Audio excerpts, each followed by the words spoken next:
Hello, friends. I'm Anderson Marchak, And I'm Ricardo Segura. and we are the Panel Bros. Welcome to the panel. Welcome to the panel. So, we are here continuing our filmography breakdown of the one and only Christopher Nolan. The in, GOAT, baby. in Nolan we trust. You're going to get tired of hearing us say that, but Nolanites unite. Yep. And we've already done Memento, hmm and we are now moving on to Insomnia. Love this movie. It's it was released May 24th of 2002. hmm It's starring Al Pacino, Hilliary Swank, and the late Robin Williams. Bro, just that in itself, I was like, bro, this cast is hard. Yeah, we have Al Pacino, who had won. He'd been nominated for many Oscars, hmm and he won it for *Scent of a Woman*. Did not win it for *The Godfather*. A lot of people No, don't remember that, but he won yeah. it for *Scent of a Woman*. Robin Williams had won it for was it a Good Will Hunting? Good Will Hunting, I Yeah, believe. yeah, Good Will Hunting. And then Hilary Swank has won 2 Oscars.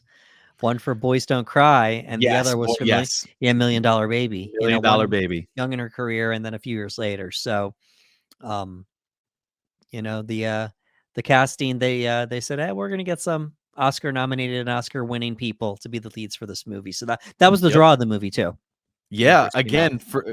when one of my biggest things going forward, I was always an Al Pacino fan, but I'm a huge Robin Williams fan. Yes. So based off the trailers, I'm like, wait a minute, like Robin Williams is playing this type of a role. I was like, all right, I'm invested. Right.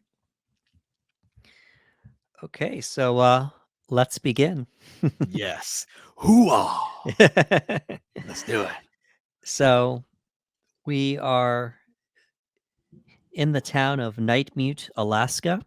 hmm A 17-year-old Kay Connell has been found murdered, and the LAPD um, has been assigned to this investigation here, and it's Will Dormer, who is played by Al Pacino, and his partner Hap Eckert, and they're sent to the they're being asked to assist in this because the Yeah, local police aren't getting anywhere, and the police chief Nyback, who's an old colleague of Dormer, he's the one that requests them. We have Ellie Burr, played by Hilary Swank, and she's a young detective who is a fan of Dormer's work, yeah, and she picks them up when they arrive, and she's fangirling in the car. yes, It's such an yes, honor to meet you. You know, yes. She's you could tell right away what her character is going to be. She's enthusiastic about being a right? detective. She's got Dormer here, and she's like, "Hey, it's very nice to meet you." She's asking about the scar, like, "Did you get the scar from this, and that?" Like, Right. she's trying to pick his brain a little bit, but you definitely feel that right away. Right, and he just Will's just brushing it off.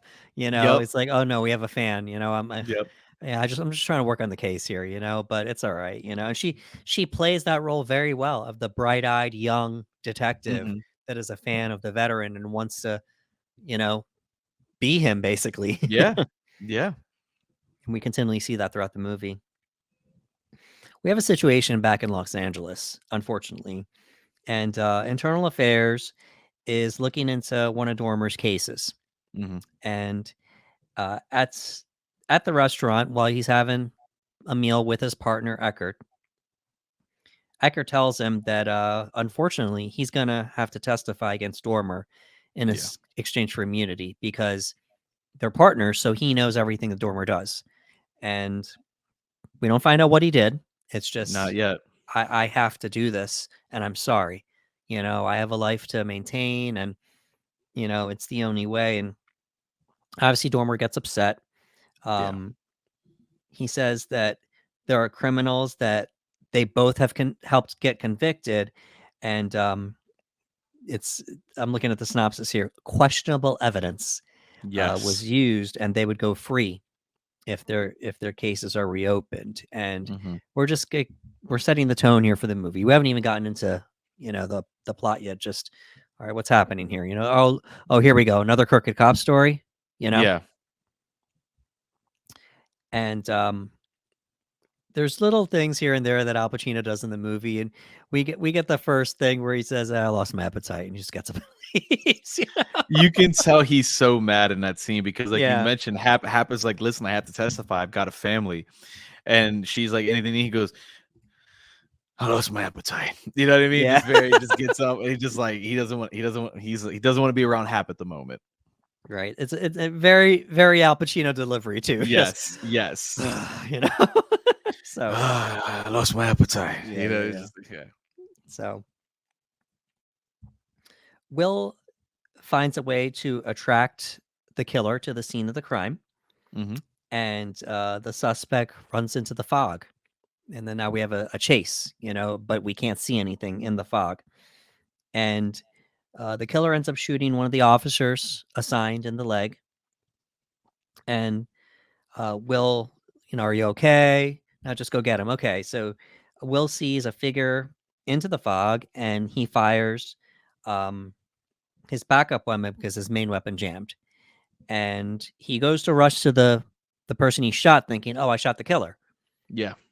and he picks up a 38 pistol that the person had dropped, and then he sees that he shot his partner Hap, Yup. Right in the and chest. awful, absolutely awful. Hap recognizes him, and he's just like, "Will, did you did you do this on purpose?"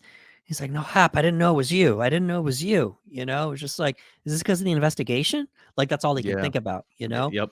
It's just like, Hap, I promise you. It's like, I have a wife. Will, it's very sad. And Yeah. um, he dies in his arms, but Will, being the decorated and seasoned vet that he is, he's already begun trying to get rid of this evidence in his mind because he's done it many times. Well, we don't know yet, but we have a inkling that maybe he's done something like this before. So, Yeah, that internal affairs investigation is there. There's something going on. Again, we don't know the details, right, so he gets right into that mode, and it's a very tragic scene because Hap in his dying moments believed that Dormer did it on purpose, um, right, because of the investigation. And once Hap passes away, like you said, you see Dormer start to get to work. He's already feeling the scene out and like, all right, how do we fix this? right. He made sure to grab the gun, so already he's withholding evidence, Hmm. because that's supposedly the gun that the suspect dropped. Um, so we start going into the process here. Will knows that because of Hap's testimony, that internal affairs, they're not going to believe that the shooting was an accident, because Yep. it's going to be like, no, you shot him on purpose because of Yeah. the situation, and that only saying that the suspected killer killed him. Hmm.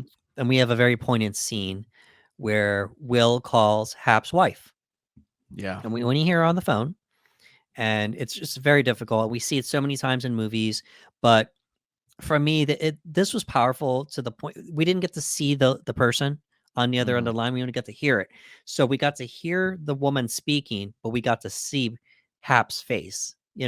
Excuse me, Will. We got to see Hmm. Pacino reacting to the woman on the phone, which is his wife, and um, it's just really sad. She's weeping on the other end, and man, Pacino, man, he's acting. Dude, He's just he's listening to this woman, and reacting, and um, very poignant. It's just like I'm I'm gonna get the guy. I'm gonna do it. yeah. She's like, Will, don't you dare arrest him. Do you hear me, Will Dormer? Do not arrest him. And she doesn't say it. She's just, you need to avenge Hap's Yep. death for me and for our family. Yep. So poignant scene. I enjoyed it, and we had already gotten some nice acting up until this moment, but um, I assume when this is being shot that Pacino's just reacting to somebody reading the lines off to the side, Yeah. because that's usually added in post and such. But even then, Pacino's showing how good of an actor he is. It was so good because he's even pulling from the pauses, because especially in a conversation like that where you don't get to see the other actor and it's basically an ADR session, and even though he may have someone on set that are reading the lines with him, or even perhaps even have someone on the phone reading the lines with him, he doesn't have any physical characterization to work off. He's not able to gauge off of her eyes, her body language.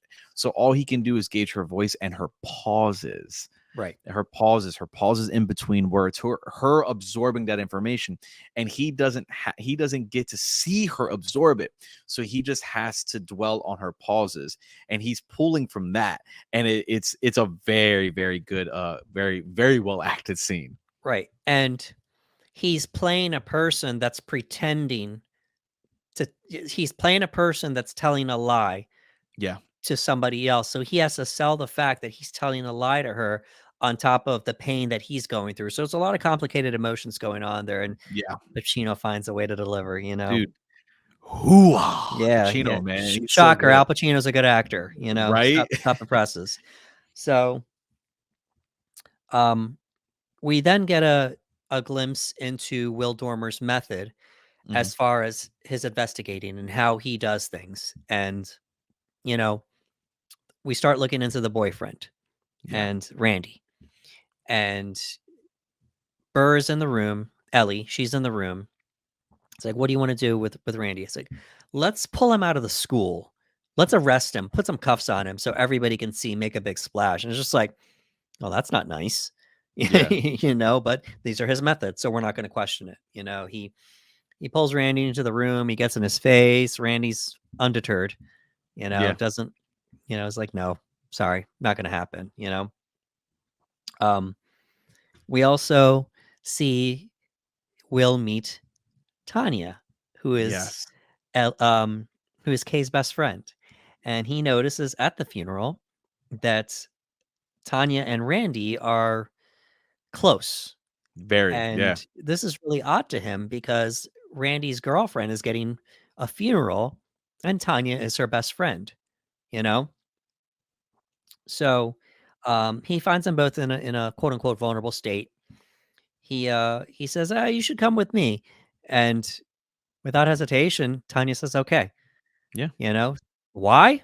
Who knows? But she just wants to get it. She didn't want to be there anymore. That's my assumption, you know? And Yeah, I don't I was curious too because Randy's like, "You getting on the bike? They're getting ready to leave," and he's like, "Oh, let me take her home," and she's like, "Yeah," without hesitation, right, and I was like, she knows he's the detective, right, and it was like, is it does she just want to get away from it? Does she not want to be around Randy? Is there a guilt to her that we'll learn more about later? Is there a guilt to her that maybe she's like, oh, maybe she'll be able to have a conversation with him right, that may help with the investigation? We don't know. Like she just goes, yeah, okay, I'll go with you, and you're like, okay, we just kind of accept it.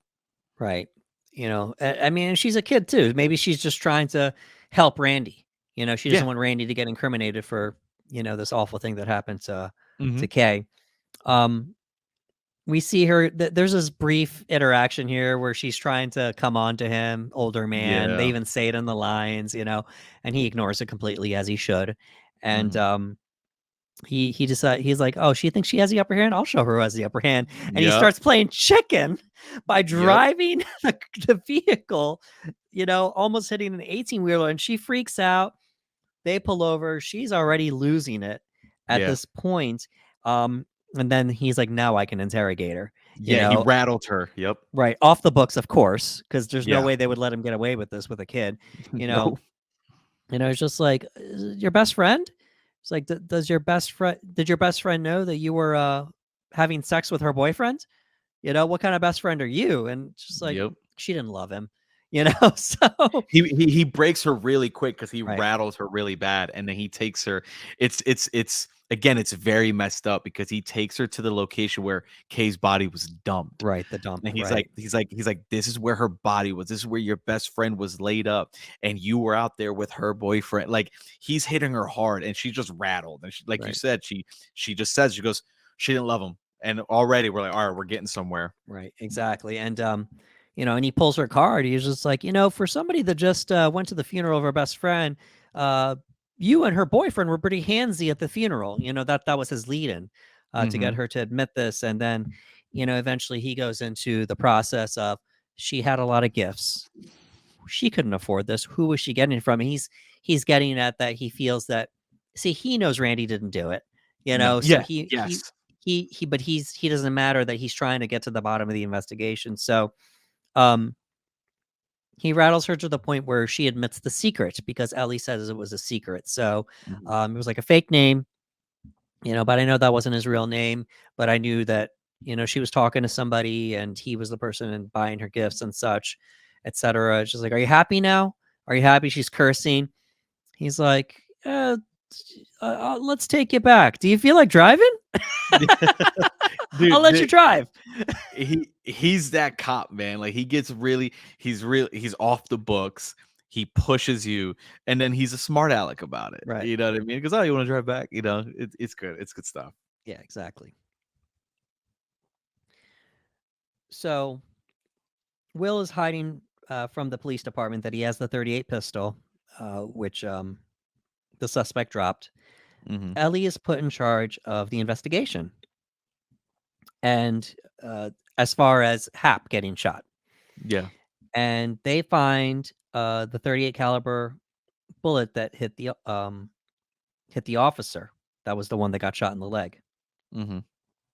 So that night, Will goes into an alley and fires the 38 caliber pistol into a dead animal, and then gets the bullet. And at the morgue, he gets handed the bullet retrieved from Hap, which would be a different bullet because it was from his gun, not the Yes. 38 caliber that the suspect shot. And Yeah. Dormer fires 9 millimeters. correct, correct, and that's a big focal point of the movie here. So basically, it's a situation where he's trying to switch the bullets Yeah. because the bullets have to match. The suspect shot the officer with the 38. He needed to have shot Hap with the 38. If they see it was a 9 millimeter and it's going to match my gun, it's over with. Yeah. So uh, Will ends up getting hit with some Insomnia, the name of the movie, Hmm. for several reasons. He killed Hap, and then also we're at that part of Alaska where it's that time of the year where there's no nightfall, and Dude, this is a real none. thing. Just This is a real thing. it is sun. I forget how long it's for. Right. But it's a lengthy amount of time where it's just daylight. That would drive me crazy. So Yeah, and he's trying everything he can. He's blocking out the windows. Um, it's not a fun time. So he can't sleep. He starts receiving anonymous phone calls, and they're from the killer. And the killer drops a bombshell. I saw what you did to your partner, Will. yeah. And then now we finally see Will getting rattled for the first time. He's the one rattling Hmm. other people, but now he gets rattled for the first time. Um, the police find out that Kay was a fan of a local writer named Walter Finch, Yes. and he's a crime writer. So Will breaks into Finch's apartment, and Finch comes home. He realizes Will is there, and he starts running. And then we have a chase scene, and it's an interesting chase. I want to say Pacino was in his early 60s at this time. Oh So yeah, yeah, yeah, we yeah, see yeah. Pacino doing this, I don't wanna quite say Tom Cruise type running, but, It it was it looked a little tough. It looked a little it tough. it definitely looked tough. Obviously, for certain sequences, there's definitely a body double, Right, a stunt double doing some. But whenever the camera's on him and he's running, it does feel tough. I'm like, all right, this is pretty right. brutal. He's This was jumping over tough. fences, Yeah. and then we see the backs of both their heads. We knew that Yes. those were stunt doubles of people running, Yes. So And this chase, you're gonna get there, but there's a very scary moment in this chase. yes, I it absolutely. it scared me watching. Yeah, so at this point, it's revealed that the suspect is Robin Williams. So we've seen his Mhm. face at this point. We haven't heard him Yeah. speak directly, just only on the phone calls. Yeah. And there's a part where the logs, Yeah. and the logs are all lined up, and this, Finch is able to run across everything, and Will is thinking, okay, I can do it too, but you can't. No, And no. the framing is just so wild here. Like he falls in, and it looks like he's gonna drown, and eventually he gets out, but you know, Walt gets away. This scene scared me so much because obviously you're dealing with water. All right. So I'm already scared. A large body of water, but you have all the logs, and these are gigantic logs. So when he slips through and the logs start to close over on the surface of the water, and all you hear is the echo of the loud clanging and banging of the logs against one another. And it just sounds like a thunderous roar Right. underwater. And it was giving me anxiety because Mm. I was like, I could not imagine being in that situation where he's trying so desperately just to find a way out, and all you hear is just boom, Right. boom, boom, just chaos. And I was like, leave it to Nolan to come up with something truly terrifying in a chase scene. Right. And then it almost looked like he was gonna find some, daylight air, but the logs are slamming, so they would Yep. have hurt it would have hurt him, but Mm, eventually he gets out. So Walt contacts Will, mhm. and they arrange a meeting on a ferry. He says that he wants to shift suspicion to Kay's abusive boyfriend Randy, Yeah, and in exchange for doing so, he will not say anything about Will shooting Hap. yeah, So Will starts letting him know about how the police are going to question him and such. And after uh, after Finch leaves Will on the ferry, he pulls out a tape recorder and let them know that he recorded the conversation. What was the line that he that said? he goes, I Wild got my card, wild card. wild card. Yeah, And this whole scene is when you really start to see how manipulative Finch is, because they're having this conversation and he goes, hey, we're going to try to pin this on Randy, and you're going to help me. And in doing so, I'm not going to tell on you because come on, man, look, you got your whole career. Why would you throw this away? Like he's so manipulative, right. and I was like, ooh, this guy is he's claiming to not be a bad guy. He goes, oh, I'm not a bad guy, things Right. happen, you understand that more than anybody, you didn't mean to kill him, this and that. Like he's gaslighting. Right. He's gaslighting Will so hard, and he's like, we need a wild card, we need a wild card. It goes, can I bring up the gun? And he's like, well, don't push Randy too hard, don't push Randy, you don't want to just give the cops everything because then we get really suspicious. He's like, don't do that. Because oh, we need a wild card. And he gets off and he shows a tape recorder and he goes, well, I got my wild card. Right. So, and by the way, I just like to say this was an intense scene because we finally got Yeah. to see Robin Williams speak, Hmm. and just in person. It was just a very different kind of role. We have Al Pacino in the scene, so um, I always like when. Obviously, it's nice to see actors try to match each other's energy. That's Yeah. that's not a bad thing, but it's nice when we see a duality and we see Yeah. two different types of energy, and just Robin Williams just with this calm demeanor, like, you know, I've got this. We're gonna Yeah. be okay, and it's almost like a glimpse into, how he was able to just manipulate the situation with him and Kay, which we later find out, Yeah. and I just thought that was done really well, and Pacino's trying to rattle him, trying to say all these things, and it's just like, I saw you kill your partner. There's nothing you can say to me to rattle me, you Yeah. know? He goes, he does a lot of Finch, his vocabulary. He likes to say we, like we're in this Yeah, together, like we. And he wants him to, he's trying to use the tragic accident of Will, what he experienced, and relate it to his own incident with Kay, and saying, like, hey, that was an accident. You didn't mean to do that.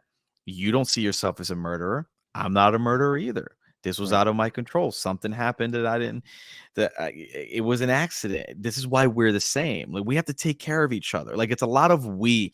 And he tried to rattle Will a little bit, and Will even says he goes, "I'm not that easy," because he says like, "Oh, well, you killed your partner," Right. and he's like, "You think you can rattle me? That I'm not that easy." And it feels like they're each trying to one up one another in terms of like, well, I have this information, well, I have this.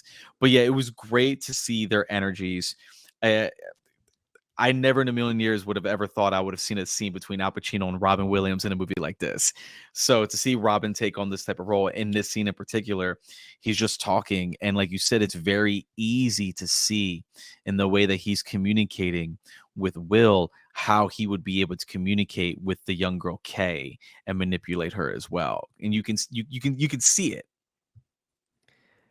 So Finch ends up calling Will, and he Will gets him to tell him how it happened.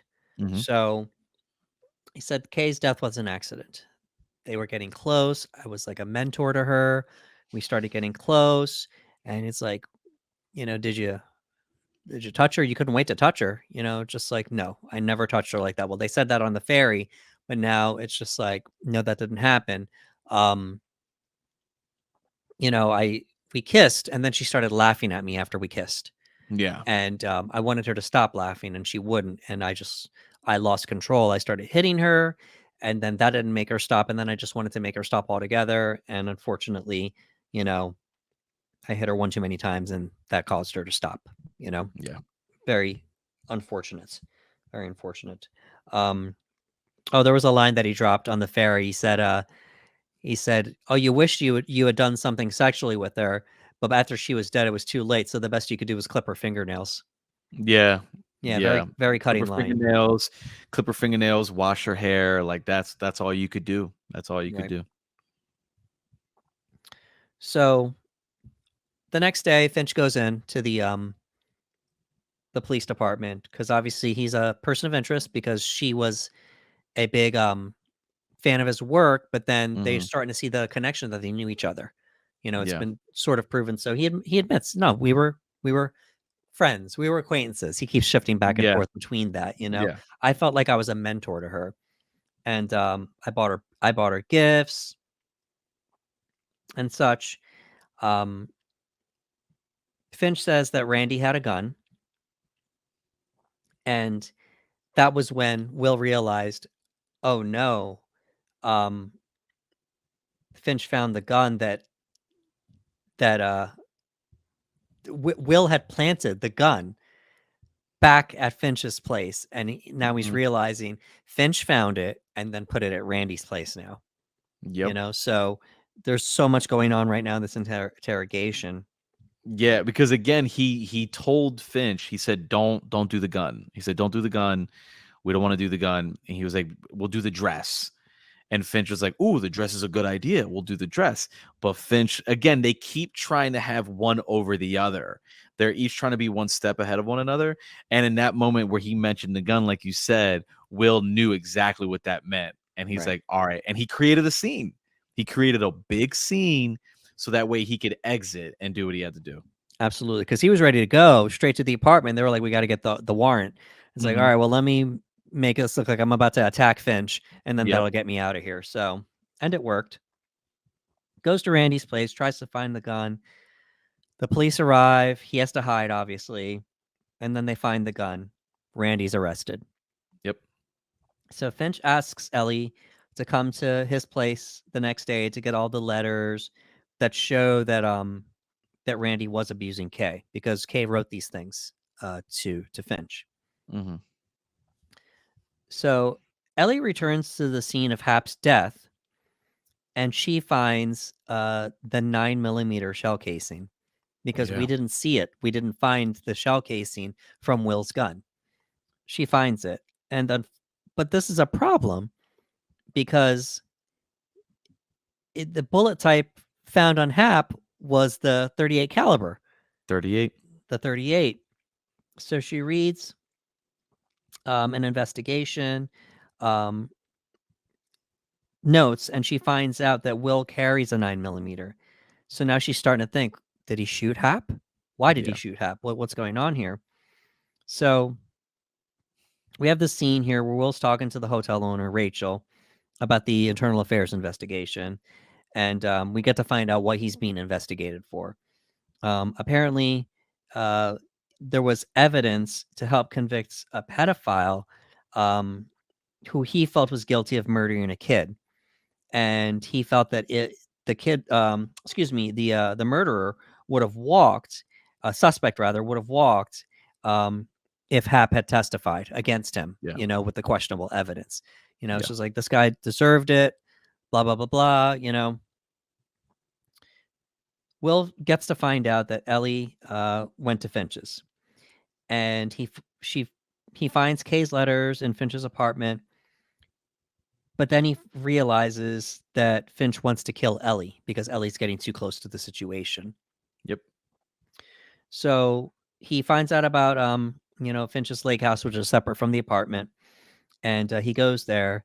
And when he goes there, before he gets there, Finch ends up knocking Ellie unconscious, and then they have a struggle with a gun involving Ellie's gun. At this point, Will is so messed up because he hasn't been sleeping for days. I think Yeah. Finch at one point said, "Hey, you broke my old record, 6 days." Yeah. You know, Yeah. so they end up having a fight, and Ellie ends up saving Will, but then Finch ends up escaping because Finch is like beating him up. Yeah. The gun's out of the picture. He's just beating him up at this point. Ellie says that she knows Will shot Hap, and he tells her, did you know? And it's just like, I don't know anymore. Yeah. He's like, I don't know. I And don't know anymore. I love that. I love that he tells her a truth because he says it was in the fog. I didn't see it was him. But at this point, I don't know if I meant to or Yeah. not.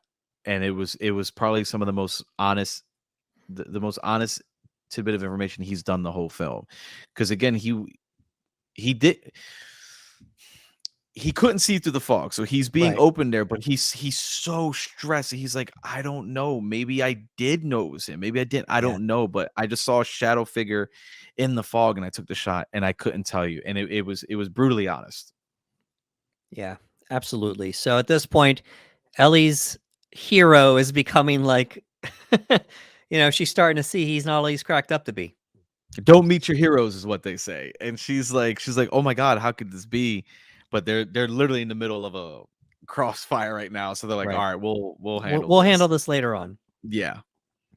So from the other side of the wall, so to speak, Finch shoots at them with a shotgun, and Ellie shoots back with Will's gun, and because that's the only gun they have now. And Hmm. Will sneaks around to get to Finch's location. They have a fight, and eventually they shoot each other. And Will grabs Finch's shotgun, and you know what ends up happening is they shoot each other at the same time. Will Yeah. shoots Finch with the shotgun, and Finch shoots him with Ellie's gun that he had gotten away from her earlier. Yeah. And he falls in the water. Finch dies. Will supposedly survives the shotgun. Excuse me, the gun blast from Ellie's gun. Ellie rushes to him, and she's just like, "Listen, I've had time to think about it. I just need to hear if you were telling the truth or not. But I believe that it was an accident." And she's been carrying the 9mm shell casing. She goes to throw it, and he stops her, and he says, "Now, don't do that. Don't lose any of the integrity that you have. Um, don't end up like me," is basically what he's saying. Yeah. And she's like, "Okay, fine. Well, you're gonna make it through this. You're gonna be fine." And he's just gonna just let me sleep. Just let me sleep. It's time for me to finally sleep. Yeah. And at this point, he's accepting the fact that he's not gonna make it. Yeah. And um, that's it. Just let me That sleep. yeah. And Let then me sleep. that's how the movie ends. And he dies. He finally gets his sleep. And Yeah. it's like this whole sequence is great because when he gets there to make sure she's okay. Again, Finch is on that gaslighting. He's like, "Listen, she's starting to get close. We got to do something about it. It's we. Always We we. have we have to do something about this. She's gonna hurt us. She's gonna hurt us. Will, you don't want to throw your career away. They're gonna all the guys you put away. They're gonna let them out. Like there's all this, and then they get into that big fight. And I love that moment with her and him again. Her asking, "Did you know?" And he's like, "Listen, I couldn't see, but I don't know anymore." And she even gives him back his gun. She gives him back his gun, and then she trusts him enough to do so. And then he goes, "You know what? I think he said I have 7 shots left in here. Make them count." And he gives her the gun, Right. and then he goes to do the fight and whatnot. But yeah, it's a sad ending. But I loved that I love that she was willing to toss the evidence because she did believe him. And I love that that he says, "Hey, don't lose that integrity," because he did. He lost his. Right. He lost his, and whether you agree with his actions or not, that's up for debate. In his mind, he truly felt that this individual was responsible for the murder of a child, and he was going to do whatever it takes to make sure that that person went away for a long time. And he lost a lot of his integrity when he messed with some evidence here and there. But I love that in his final moments, he told her, like, essentially, "Don't be me. You're such a good cop. You can see you care and you still have that integrity. Don't be like me. Just let me sleep." And that's the end. We lose them both. Yeah. So this movie was made for 46 million. That was the budget. Hmm. So Okay. $46 million budget. And once again, Nolan helps the studio make some money back. It ends up Yep. making 113.8 million at the Good. box office. It was billed as a psychological thriller Hmm. starring 3 Academy Award winners. Um, Jonathan Demme was supposed to direct this movie before Ooh, Nolan got okay. it. Okay. Um, that is the person that Demme directed Silence of the Lambs, Philadelphia, and Rachel Getting Married. So, Interesting. yeah. Um, Demme had slated Harrison Ford to play Will Dormer in his Oh, version. okay. Yeah. Okay. So, the movie eventually made its way to Nolan, and here's some trivia here. It is the only movie in Nolan's filmography that he did not write or co-write. He's Interesting. written every single one of his movies or co-written every single one of his movies. This was written by Hilary Seitz, Seitz, Hmm. Seitz. So if at any point while you're watching this movie and it doesn't feel like a Nolan movie, that's probably why, because Yeah. he didn't write it, but he has a signature like hard cuts and flashbacks and Oh, yeah. blurred scenes and such. So flashbacks, especially, he loves flashbacks. So, Yeah. um, it is a remake of Insomnia, so that's another reason it's not an original. Mhm. It's a rare for Nolan here. It's a 1997 Norwegian film by the same Mhm. name. So I have it down here that Memento had gotten everyone's attention, Mhm. and Warner Brothers saw how great Memento was that they said, "We got to get Christopher Nolan. This guy Yeah. is special." And whatever. I guess this movie, you know how it goes with developmental. This movie is probably bouncing around. Yep. Demi, it fell through the hands of Demi, and they said, "We got a guy." And it's almost like, "Hey, we want to see what you got with this." So, It was the WB trial run. right, He's making a movie that's written by someone else that is a remake of another film, and they're like, "All right, if he can successfully do this, we can get a return. The movie can do well, financially, critically. Then we'll go on and do other things." And that's what happened. It worked. right, It worked. yeah. And I will say this: when I first saw this, I wasn't a fan. I was Oh man. I was expecting so much, because it Mm, was Pacino, mm. it was Swank, and it was Robin Williams, and Yeah. I just expected something different. I don't know what I Mhm. expected, but it was a very calm movie, It's the very calm. yeah, it's a and I wouldn't call it a slow burn because it's not slow at all, you No, know? no. It's, It's the performances. It's right, there's a again, there's a reservation in these performances, especially from a guy like Pacino and Robin, who in other movies can be very explosive. You know what I mean? And there's moments where Pacino's explosive in this film, as we mentioned in the interrogation scene. He has a moment where he just lets loose, but it's done on purpose. The character wants to get out, so he's doing this. But throughout the movie, there's a reserved calmness to him, as well as Robin Williams playing Finch. Like there's just this, it's just two people communicating with one another. They're just having conversations. It's I feel like this is one of those films that's like an acting study. Like you Right. watch this to see their performances and to see the acting between these counterparts and whatnot. And yeah, in comparison to a lot of other Nolan films, this is probably the one film that you could trick someone. Like if you didn't tell them Nolan made it, you could convince them like, oh, this was made by some director name, blah blah blah blah blah. And they're like, Right. oh, okay, that's cool. Because again, it doesn't feel very quote unquote Nolan-esque, and that could be a result, as like you said, that he didn't write it. But again, he still's got his little tricks in there, his flashback sequences and whatnot, as you mentioned. But yeah, there's just it's I that's my biggest drawing factor is the acting. And like you said, it's not a slow burn. It's not like there's a lot happening in the movie. It's just the way the characters are playing it. You know, everybody the way everybody communicates with one another. Even the scene in the hotel room where Will is talking to the woman who runs the bar, who runs the hotel. Like he's just having a conversation with her, Right. and he's telling her about everything. And he goes, "Well, like just tell me anything." And she's like, "Oh, okay. Well, this is this is how I feel about it." And then that's the end of it. You know, it's a lot of conversations, and I thought that's like the biggest draw for me. Like this is one of those movies that as an actor, I'd be like, "Ooh, I'd want to do that," because every scene felt like an acting exercise, and Right. I thought that was cool.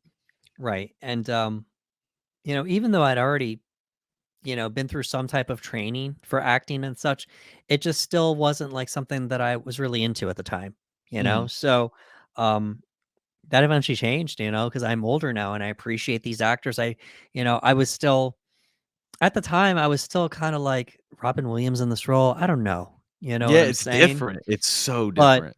now older, I'm just like, man, these people just brought it acting wise for this movie, and it's actually exciting at times. I thought it was Mhm. boring when I first saw it. And for many years I felt this was Nolan's weakest movie. I might still feel it's Nolan's weakest movie, but what's the joke we always say, you know? you know, Uh-huh. Nolan's weakest movie is probably just as strong as somebody's strongest movie, you know? Exactly. Exactly. you That's why know? when people say like if I ever sit down and make a list of the Nolan films, the bottom of the list doesn't mean it's a bad Nolan film. It's Right, like, no, they're all really good. It's just that in the scale of Nolan against Nolan, that's just gonna happen. You right, know what I mean? right.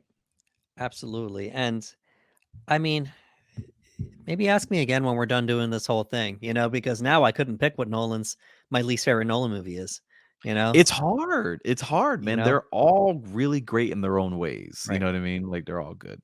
Absolutely. So we have the one and only Al Pacino as Will Dormer. Mhm. We have Robin Williams as Walter Finch and Hilary Swank as Ellie Burr. Shout out to Martin Donovan, who briefly played Hap Eckert. Yeah. And I think it's hard not to now looking back since Robin Williams has passed away, to watch this movie and just appreciate his greatness. Yeah. And he was such a good comedic actor, but then as he got older, we started realizing, no, he's a good actor. He's a Yes. good performer. He's a great comedian, don't get me wrong, amazing comedian. He had the ability to make people laugh, and it wasn't just as an actor, as a stand-up, in his interviews. Um, you talk about the genie, just a masterclass in voice acting as far as that Mhm. goes. But this is it's almost a hidden gem when you think about it. The Yes. movie and Robin Williams' performance in this movie, as a hidden gem. And this came out in 2002. So we still haven't gotten into the people. I don't know. Like we talk about Al Pacino ends up becoming a character of himself. Yeah. And You know, this was probably the one of the last times where people looked at Pacino and didn't think about that hoo-ah character. Hoo-ah! Yeah, you know, so Hoo-ah! Yeah, it's like yeah, you yeah. know, But yeah, and so and and yeah. um, I, I thought it was cool to see Hilary Swank. Like she's usually been the lead in a lot of movies, Yeah, she's a supporting in this one. you know, and she did it well. Yeah. Yeah, she did well. There was a lot of, and to your point with the acting, so now that I'm older, I have a better appreciation of this. There's a lot of listening in this movie. You know, Yes. it's not about how you deliver your lines, it's how you listen to the other actors in the scene. And there's so many scenes in this movie where you could see the people listening. That one interaction on the ferry between Finch and Will, they are just listening and reacting to each other, listening and reacting. And it's so nice the way that you know, that scene was framed. There's a lot of scenes between Ellie and Will where they're just listening to each other, you know, and that's what I took away from this, you know, now that I've seen it again, um, recently and such. Yeah, this is one of those films that I wish I could watch numerous takes to see how different they might have felt. There's like little like with their body language. Again, when they're on the ferry and the two of them are communicating, um, they're very close to one another. There's very little space. So there's not a lot of need for a lot of physical body language. No, there's not, they're very close to one another. And you feel that intensity because, like you said, you can see that they're listening. They're really listening. We've learned this and we've said this.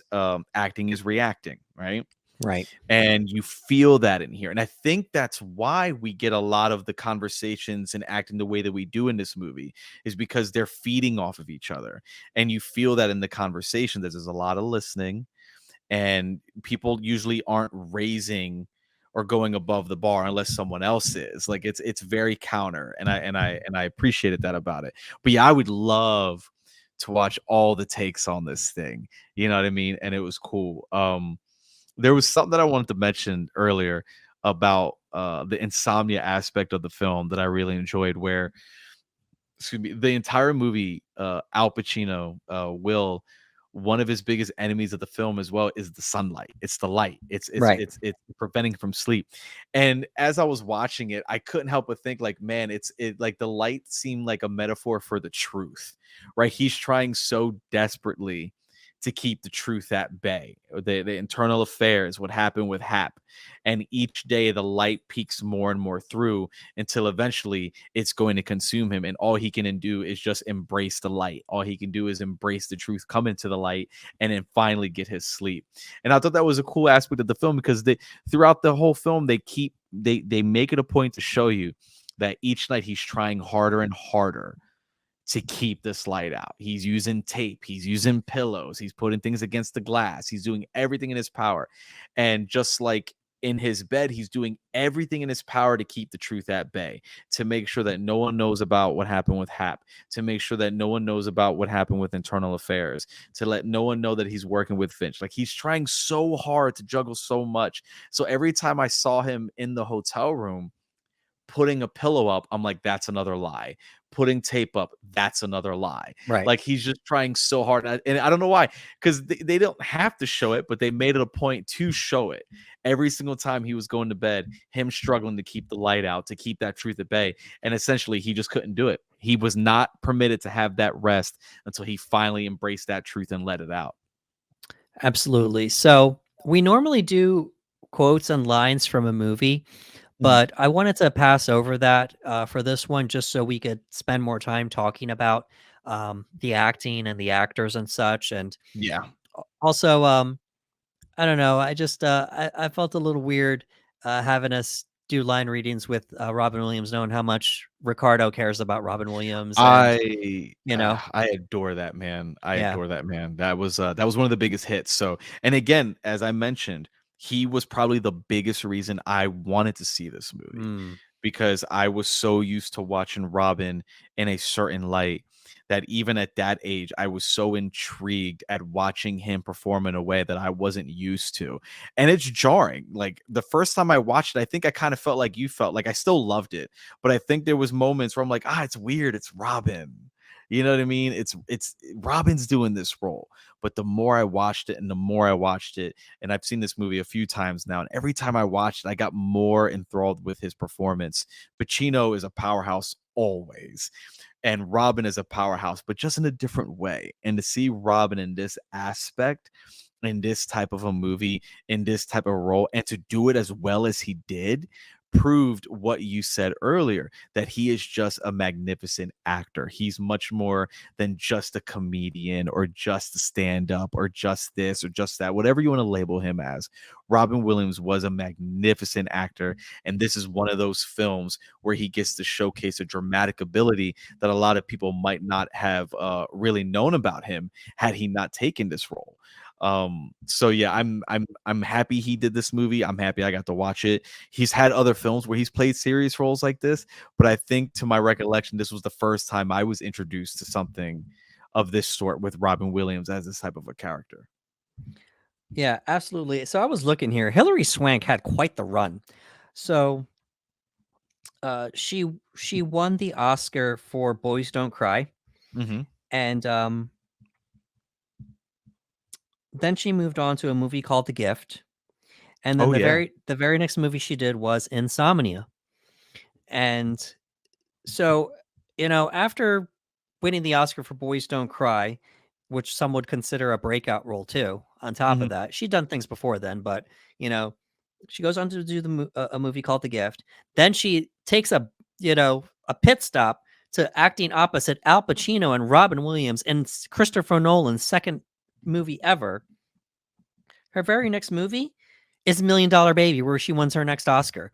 So Hit. quite the run for Hilliary Very. Swank here. Very. I wonder if that was one of the drawing aspects, because I mean I don't know what the casting process was like, but I wonder if she saw like Robin Williams, Al Pacino, and this upcoming director Christopher Nolan, and was like, I got to be a part of that. You know, we've seen actors do that in other films. You know, we've heard stories of like actors like Jonah Hill who just wanted to work with Martin Scorsese so bad that he took a ridiculous pay cut, that he was willing to work for the least amount of money just to get an opportunity. So I wonder if there was an aspect to that here where Hilary, as she came off of an Oscar win, she's doing The Gift, and now you got this movie lined up, and she's like, oh, it's not a leading role, it's a supporting role. Because you and I both know, usually after someone wins like an Oscar or major prestigious awards, they're getting hit with lead roles left and right, like their star kind of blossoms and you see them everywhere in big leading roles.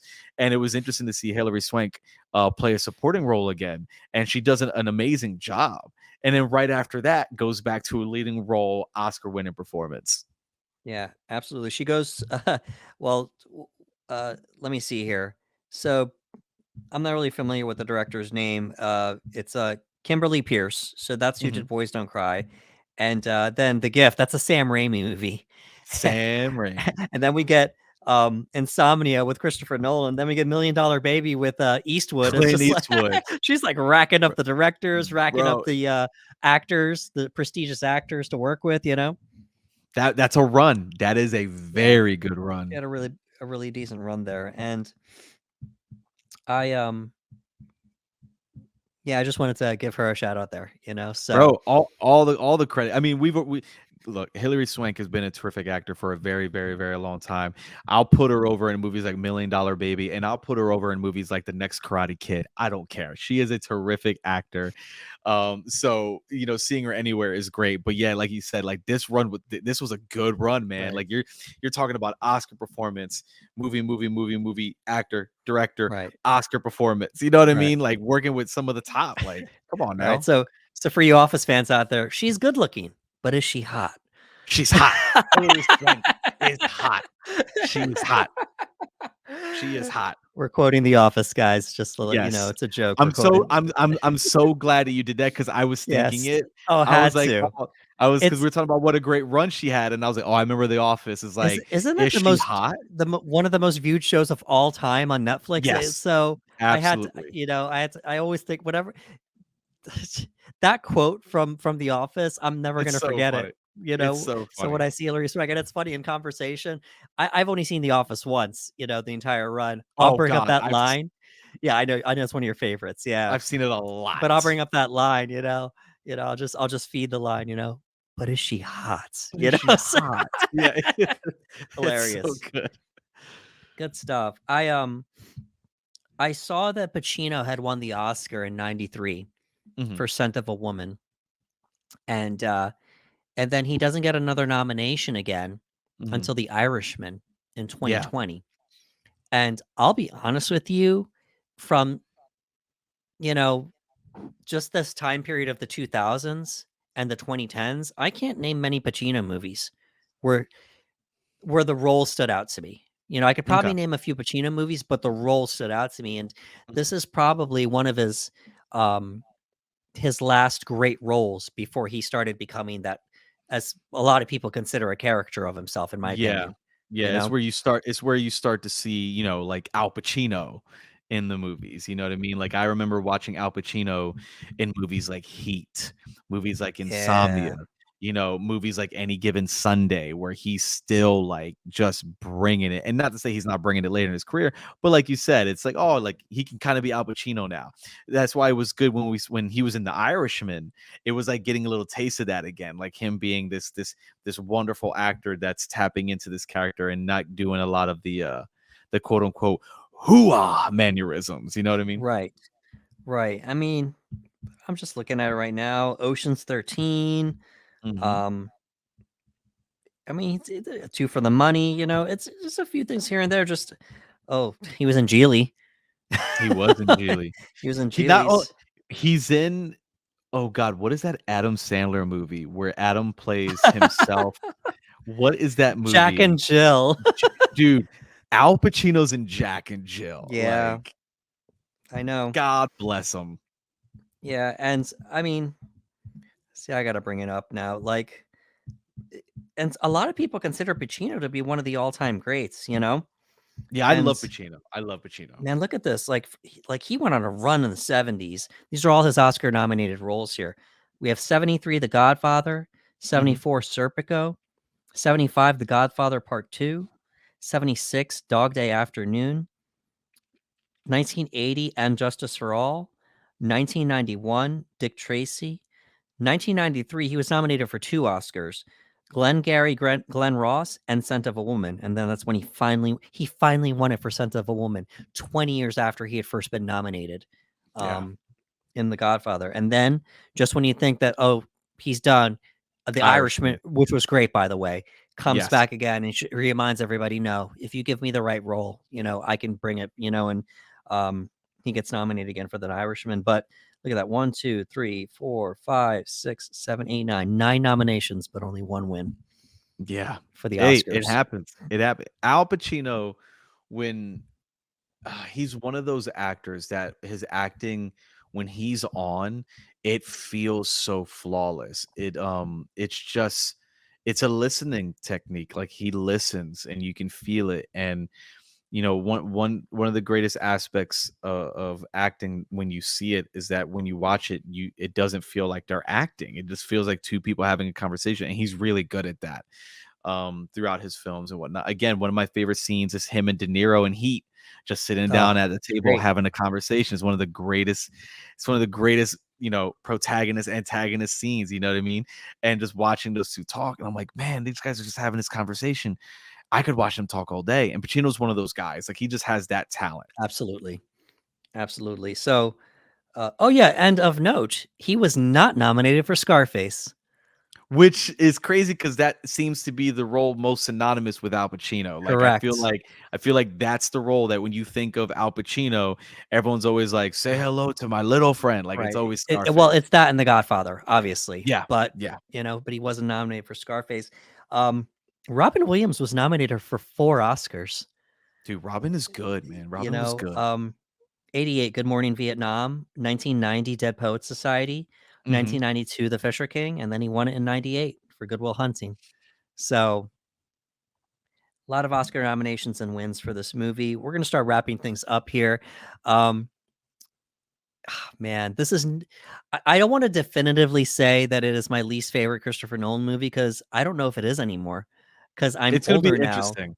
I'm older now, and to your point, like There we go. There's an idea for a list one day, ranking the Christopher Nolan movies. How fun would See that be? see, that Uh, that's gonna be very interesting because again, it's w I've said it before and I'll say it again, it's all about what you pull from that film right. experience, you as an Absolutely. individual, And, you know? and the funny thing is like, so we talked about this, like we said it earlier, it quote unquote, whatever, Christopher Nolan's weakest movie is, it's probably the best any other director, some other Yeah, directors could do. Or maybe some directors haven't even gotten to the level of yeah. Nolan's, you know, least strongest movie, and I always like what you say. You say, if you thought this was an okay Christopher Nolan, it's still an amazing movie by today's standards. Yeah, in terms of He set the bar so high for himself with his filmography.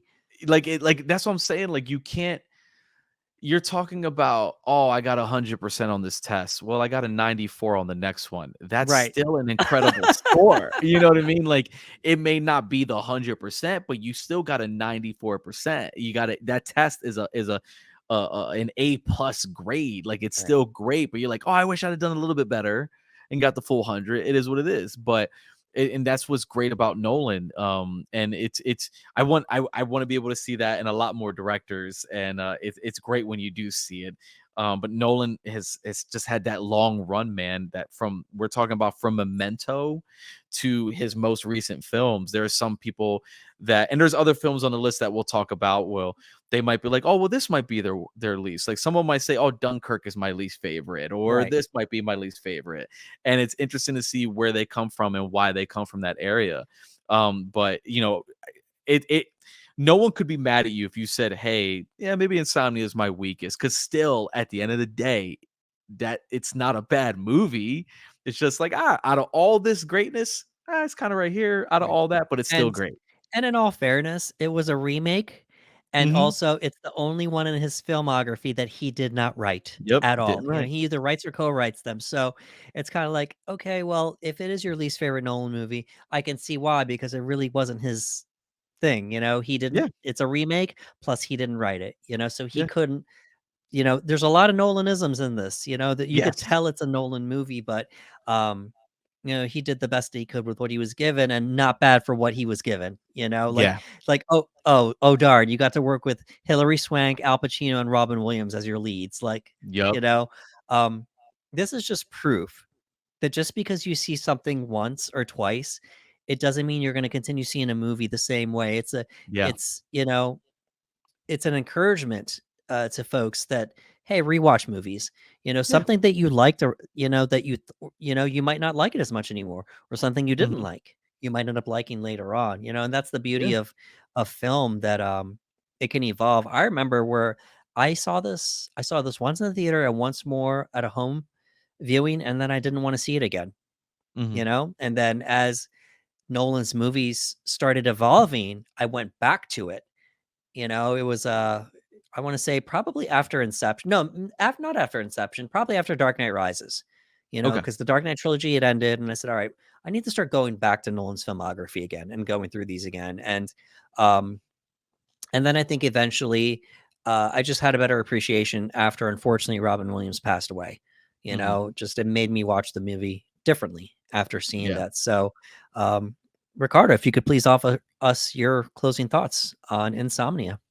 Yeah, Insomnia, you brought up a good point about watching films more than once, and I want to touch on that as well. Is I think that sometimes it's good to watch films more than once, because when we watch a film for the first time, we're also battling our expectations of what we think the film is going to be or what it should be. And sometimes a movie can be different than what we expected or what we wanted, and we can reject the film that we saw. So sometimes we'll walk away from it and go, oh, well, that's not what I was expecting from this type of movie, whether it's the marketing, whether it's the director, whether it's the casting. And you kind of walk away, and then you watch it later, and you watch it just from the now you have an understanding of what the film is, and now you watch it for what it is. You can kind of walk away from that and go, oh wow, I actually appreciate it more that I've seen it again. And that's happened to me a few times. There's been films that I've watched where I'm going, yeah, it was okay. It's not what and then I watch it again later. I'm like, oh, I was just fighting what my expectation of the film was. But now that I'm sitting back and just kind of threw that expectation out the window and I get to watch it now, I'm like, oh wow, I have a greater appreciation for it. I think because we both got into acting and studying that and Right. whatnot, we have a greater appreciation for films now, even more than we did back then. And like again, I'm watching this movie and I'm seeing just acting scenes, and I'm just like, oh man, I would love to do that scene. I would love to do that scene. These are just two people having a conversation, and those are my favorite scenes a lot of times in movies where there's other movies where I'm like, oh, did you see that great action sequence? And then there'll be other times where two people are talking, I'm like, that's my favorite scene. That right there was intimate. It was two people listening to one another and doing a great scene together. So this is one of those movies that and I think it was Robin's attachment. I liked it the first time I watched it. A little jarring at first, but I did like it. I'm into thrillers as well, Yeah. crime thrillers and whatnot. I'm into those, so I was in it. Pacino, big fan as well. Hilliary Swank was blowing up, so I was happy Yeah. about that as well.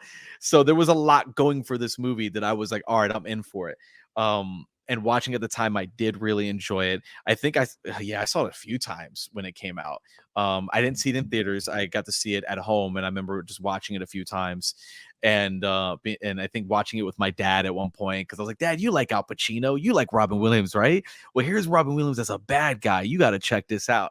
You know what I mean? And I remember my dad being like, "Oh, that was weird. I don't know if I like him in serious roles," because it's different. Everyone's Right. perspective is different. My dad was all about Robin being a funny guy and comedian. I remember me and my dad used to watch Mork and Mindy as a kid, and now we're watching him play this Right. murderer. It's rough.